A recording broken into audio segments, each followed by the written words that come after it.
Hello, and welcome to my mock trial series, in which I cover all the ins and outs of the basics of what you need to know in a mock trial situation. Today, opening statements. So, opening statements is the first opportunity, other than jury selection, that the attorneys really have to talk to the jury, to the people who are going to decide the case. In your opening statement, it's crucial that you provide an overview of the case. But what you do need to understand is that opening statements are not closing arguments. This is not the opportunity to argue your case. This is an opportunity to provide an overview of what you expect the evidence to show. You need to do a couple of things.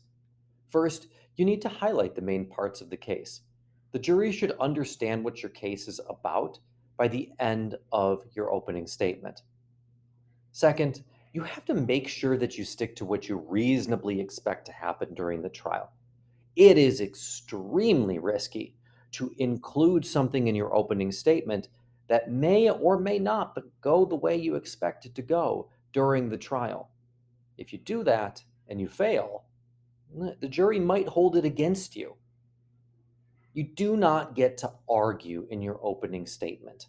That is for the closing argument. The opening statement is to provide an overview.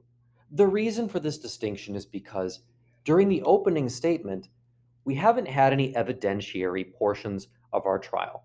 We haven't heard from any witnesses. We haven't seen any documents. So we don't know exactly what's going to come into evidence until we have had that portion. So you're saying what you think is going to happen, and frankly, you should be pretty sure. But it's not an opportunity for you to start to argue what did happen. Lastly, don't forget, opening statements are your first real interaction with the jury. You need to practice. Opening statements often get glossed over because they're relatively easy to do. After all, you're just saying what you think your case is going to show. And by the time you get to trial, you should know your case inside and out. But you still need to practice. It's hard to recover from a bad first impression, and you need to get off on the right foot, selling your case without arguing it. Let me give you an example. Let's pretend this is a run of the mill automobile accident case.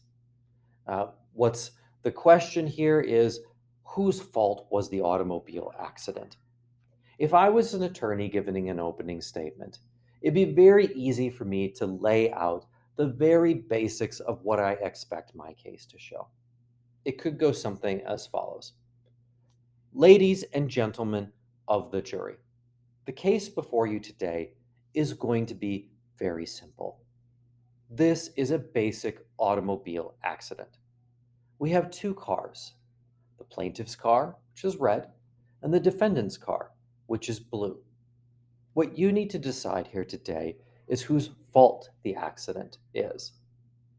What we believe the evidence will show is that the light was red at the time that the car proceeded into it, striking defendant's vehicle and causing damage. As a result of this, we do not believe that you should find our client culpable or responsible for the damages that have been caused. At the end of the trial, I will be asking you to return a verdict in the defendant's favor based on what we expect the evidence to show. As you can tell, that was very short, it was very to the point, and I used one phrase repeatedly. What we believe, what I believe, etc., the evidence will show.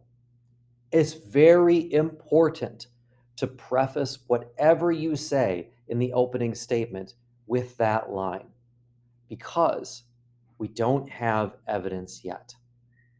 So, when in doubt, make sure you are saying what we believe the evidence will show. From there, you just tell the story.